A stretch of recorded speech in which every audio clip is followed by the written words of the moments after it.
কুলটির বড়াকরে এক যুবকের রহস্য মৃত্যুতে চাঞ্চল্য। প্রায় 10-12 বছর ধরে কুলটির বড়াকরের বাসিন্দা অবিনাশ বাউরি কাজ করতেন কলকাতায়। শনিবার কলকাতার চারু মার্কেট এলাকার একটি অভিজাত আবাসন থেকে উদ্ধার হয় ওই যুবকের মৃতদেহ।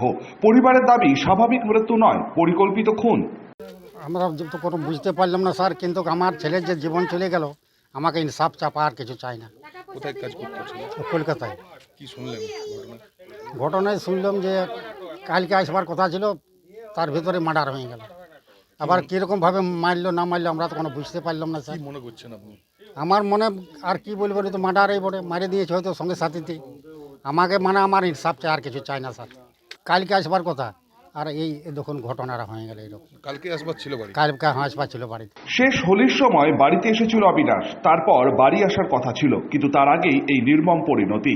ছেলের আকস্মিক মৃত্যুতে শোকের ছায়া নেমে এসেছে পরিবারে। সঠিক তদন্তের দাবিতে পুলিশের দ্বারস্থ পরিবার।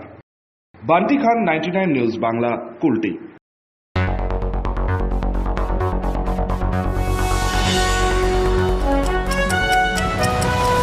আপনারা দেখছেন 99 নিউজ বাংলা।